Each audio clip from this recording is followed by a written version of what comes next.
Okay. This is probably on my list of worst movies ever. Not just superhero movies, but just you know what this is? This is just blatant evidence of a money grab.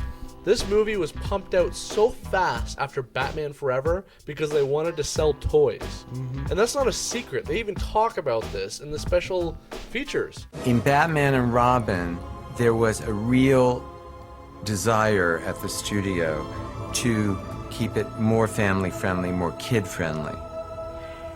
And a word I had never heard before, more toyetic, which means that what you create makes toys that can sell. First movie, things felt much sharper and more focused, and it just felt like everything got a little softer on the second one. The first one, I felt like I was making a movie. The second one, I felt like I was making a toy commercial. They even, I think apparently, they just took early designs of the vehicles and the art direction to make the toys before those were even finalized for the film, which is why you end up with stupid designs like Mr. Freeze's car. So all of those things that you're designing, they're ripping them out of your hands because they're going to make the molds. The molds for them usually have to be made in Asia. So you have to give them the designs far in advance so they can get these molds made to make the toys made, so the toys will be out when the movie's coming out.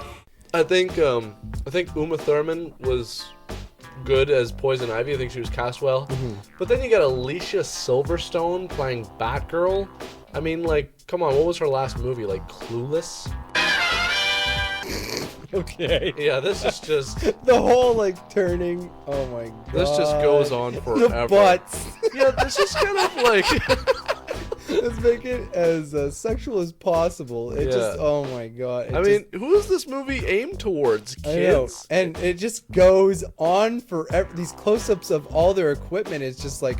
It just keeps going and going and going.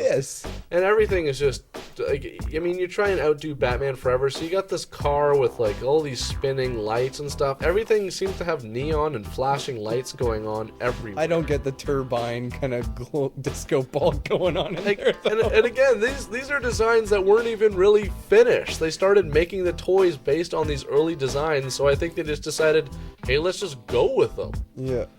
So then we're introduced to Mr. Freeze. The worst villain in the Batman movies, like, by far. Yeah, I mean, he was a really cool character in the comic books. Yes. And I was hoping that they were going to bring in Mr. Freeze eventually. But they put someone that's so one-dimensional. I'm sorry, but he's the king of one-liners. Up and at them. Up and at 'em. Up and at them. Up and at 'em. Up and at them. Better. This was made for kids. This was clearly it was clearly made for kids, and that's okay. But they just dumbed down the script so it wasn't good for anybody else. Yeah, got to the point where it was a little bit. Okay, not a little bit. It was really ridiculous. Okay, wait. And Robin Did you notice like how he comes in? He comes through it breaks out a symbol. He breaks out the Robin symbol. Yeah. This is just the most ridiculous set I've ever seen. I don't know how to describe it to you. It's like. It's Batman on ice, man.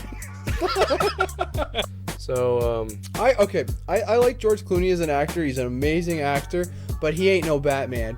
He's a Bruce Wayne. He has the persona of Bruce Wayne, but it's like they casted him just for Bruce Wayne because Batman. That should be a different person. You have to be two different people. Like Michael Keaton, he had a little bit of a tone. Yeah, like when the guy was like, "Who are you?" and he's like, "I'm Batman."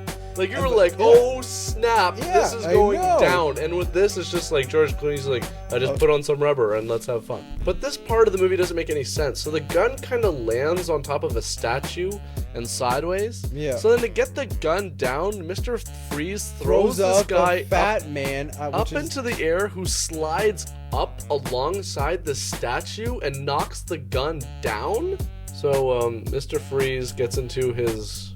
What is this, like a bulldozer with spikes on the front of it and two lights and a gun? Well, it's a freeze gun. Yeah, that's and then it's got a rocket out of the back of it. Okay, so the rocket makes its way out into the atmosphere. Batman makes his way in, and Mr. Freeze, instead of just killing him then and there, he freezes his wrists So I guess he just wants to assume he's going to die. Get cool. Yeah, he says he's gonna freeze up in the atmosphere. Well, why doesn't he just freeze him now and destroy any possibility of Now him he's got these stupid surviving? goggles on now. What did he get those? Those are to help him fly. So then Robin comes in, they start making jokes. So then Robin takes out his trusty laser gun and unfreezes Batman. Yeah. And then Batman takes out a, what's that? A bat bomb!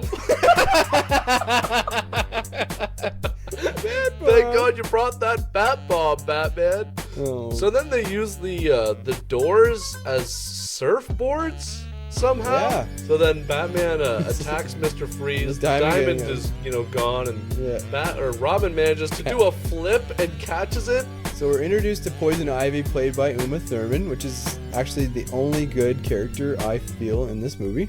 So then she wants funding for plants or something. Who cares? And then her psycho boss, I guess he creates some kind of venom thing which creates Bane. And then I guess, I don't know, he tried to kill Poison Ivy because she saw the venom thing. And then, Ivy somehow lives because all the poison made her super strong. So then she kills him by making out with him. And then, Batman and Robin are kind of like, oh, hey, guess what? We got all this information on Mr. Freeze. And it's his backstory about how he loses his wife and tries to get her back. Yet they somehow have access to all the plans of like his suit and all the schematics of all of his weapons and everything like that. Like, why wouldn't you just use this information in the first place? So then Mr. Freeze is conducting his choir for whatever reason. Like, forgot about the scene. Yeah. Like, oh, I get it. Frozen TV dinners.